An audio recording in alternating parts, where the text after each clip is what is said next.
2026ರ ಪಂಚರಾಜ್ಯಗಳ ವಿಧಾನಸಭಾ ಚುನಾವಣೆಯ ವೇಳಾಪಟ್ಟಿಯು ಅಧಿಕೃತವಾಗಿ ಘೋಷಣೆಯಾಗಿದೆ. ಹೌದು, ಭಾರತೀಯ ಚುನಾವಣಾ ಆಯೋಗವು ಇಂದು ನಡೆದ ಮಹತ್ವದ ಪತ್ರಿಕಾಗೋಷ್ಠಿಯಲ್ಲಿ ಪ್ರಕಟವಾಗಿದ್ದು, ಪಶ್ಚಿಮ ಬಂಗಾಳ, ಅಸ್ಸಾಂ, ತಮಿಳುನಾಡು, ಕೇರಳ ಹಾಗೂ ಕೇಂದ್ರಾಡಳಿತ ಪ್ರದೇಶ ಪುದುಚೇರಿಯಲ್ಲಿ ನಡೆಯಲಿರುವ ಚುನಾವಣೆಗೆ ದಿನಾಂಕ ನಿಗದಿಯಾಗಿದೆ. ಘೋಷಣೆಯಾದ ಕ್ಷಣದಿಂದಲೇ ಸಂಬಂಧಿತ ಪ್ರದೇಶಗಳಲ್ಲಿ ಮಾದರಿ ನೀತಿ ಸಂಹಿತೆ ಜಾರಿಗೆ ಬಂದಿದೆ.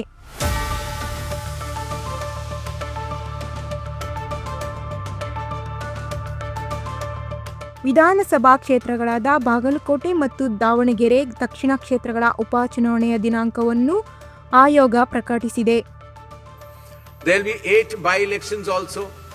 That is Goa, Gujarat, Karnataka, Maharashtra, Nagaland and Tripura. The name of the constituencies are mentioned here and the reasons which will be circulated to you. And the schedule would be that the assembly constituencies for Goa, Karnataka, Nagaland and Tripura will be held. The polling will be held on 9th of April. ಹಾಗೆ ಕರ್ನಾಟಕದ ರಾಜ್ಯ ರಾಜಕೀಯದಲ್ಲಿ ಸಾಕಷ್ಟು ಕುತೂಹಲ ಮೂಡಿಸಿದ್ದ ಈ 2 ಕ್ಷೇತ್ರಗಳ ಉಪಚುನಾವಣೆಗೆ April 9ರಂದು ಮತದಾನ ನಡೆಯಲಿದೆ. ಇನ್ನು ಫಲಿತಾಂಶದ ವಿಚಾರಕ್ಕೆ ಬಂದರೆ, ಈ 2 ಕ್ಷೇತ್ರಗಳ ಉಪಚುನಾವಣೆ ಫಲಿತಾಂಶಗಳು ದೇಶದ ಪಂಚರಾಜ್ಯಗಳ ವಿಧಾನಸಭಾ ಚುನಾವಣಾ ಫಲಿತಾಂಶಗಳ ಜೊತೆಯಲ್ಲೇ ಮೇ 4ರಂದು ಪ್ರಕಟವಾಗಲಿದೆ. ಹೀಗಾಗಿ ರಾಷ್ಟ್ರೀಯ ರಾಜಕೀಯದ ಜೊತೆಗೆ ಕರ್ನಾಟಕ ರಾಜಕೀಯದ ಮೇಲೂ ಈ ಚುನಾವಣಾ ವೇಳಾಪಟ್ಟಿ ಮಹತ್ವದ ಪ್ರಭಾವ ಬೀರುವ ಸಾಧ್ಯತೆ ಇದೆ.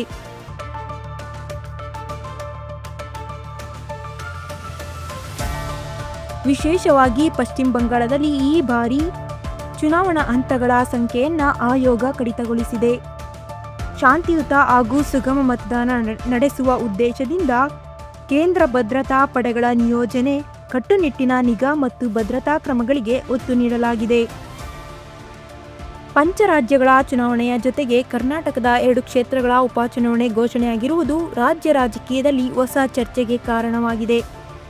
ಈ 2 ಕ್ಷೇತ್ರಗಳ ಫಲಿತಾಂಶ ರಾಜ್ಯದ ಮುಂದಿನ ರಾಜಕೀಯ ಸಮೀಕರಣಗಳ ಮೇಲೆ ಪರಿಣಾಮ ಬೀಳುವ ಸಾಧ್ಯತೆಯೂ ಇದೆ.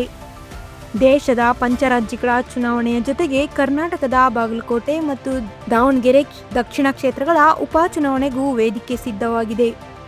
ಏಪ್ರಿಲ್ 9ರಂದು ಮತದಾನ ನಡೆಯಲಿದ್ದು, ಮೇ 4ರಂದು ಫಲಿತಾಂಶ ಹೊರಬೀಳಲಿದೆ.